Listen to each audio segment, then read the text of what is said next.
स्वामी जी, अगला प्रश्न रामेश्वर प्रसाद जी का है। ऊर्जा के अनेक रूपों की विस्तृत चर्चा आपसे कुंडलिनी साधना शिविर के विभिन्न सत्रों में सुनी। एक बार संक्षेप में सारांश समझाने की कृपा करें। हमारी चैतन्य ऊर्जा शुद्ध रूप में सर्वोपरि चक्र सहस्त्रार पर एहसास होती है, वह शुद्धतम है। माने जिसको ऊर्जा कहा, जब वो नीचे आनी शुरू होगी, स्थूल रूप लेना शुरू होगी, तो फिर वो शक्ति हो जाएगी। तो पहला अधोगमन ऊपर से नीचे आता है आज्ञा चक्र पर, वह विल पावर संकल्प शक्ति बनती है वही ऊर्जा, लेकिन एक डिफरेंट उपकरण से अब फंक्शन कर रही है। वहां पर वह संकल्प को पैदा करती है, विल पावर, इच्छा शक्ति। और नीचे उतरती है विशुद्ध चक्र पर, वह विचार की शक्ति बन जाती है। मन, धारणा, विचार, चिंतन मनन, कल्पना, स्मृति, ये सब उसी ऊर्जा के रूप हैं। और नीचे आती है हृदय के तल पर, अनाहत चक्र पर, वह भाव शक्ति बन जाती है।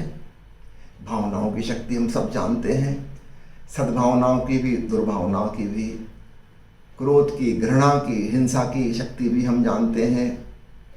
हाँ, कम लोगों को सद्भावना की शक्ति पता है, प्रेम की, क्षमा की, दया की, अहिंसा की, इनकी भी अपनी शक्तियां हैं। करुणा की भी शक्ति है, कम लोग परिचित हैं। क्रोध की शक्ति सब जानते हैं। सभी भावनाओं में शक्ति है। फिर यह और नीचे के चक्र पर आती है मणिपुर चक्र, वहां पर यह प्राण शक्ति बन जाती है, वाइटल फोर्स। वो हमारे साहस का केंद्र है। यदि वह केंद्र कमजोर है तो हम भयभीत होते हैं, डरे हुए सिकड़े हुए रहते हैं। और अगर हमारी प्राण ऊर्जा विस्तृत हो जाए, वह चक्र ठीक से फंक्शन करे, हमारे भीतर अदम्य साहस पैदा हो जाता है। और नीचे जाती है यह शक्ति, फिर यौन शक्ति बन जाती है, सेक्सुअल पावर। और नीचे जाती मूलाधार पर, तब यह शारीरिक शक्ति, मस्कुलर पावर बन जाती है। तो कहने में अलग अलग लग रही है, लेकिन सब चैतन्य ऊर्जा के ही रूप हैं, परमात्मा के ही सब रूप हैं, निम्नतम से लेकर उच्चतम तक।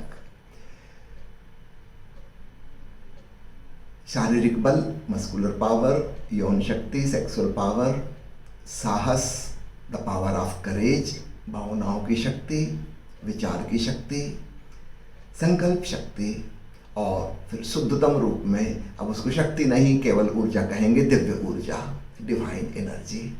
तो संक्षेप में, सारांश में इस भांति इसको आप समझ लीजिए।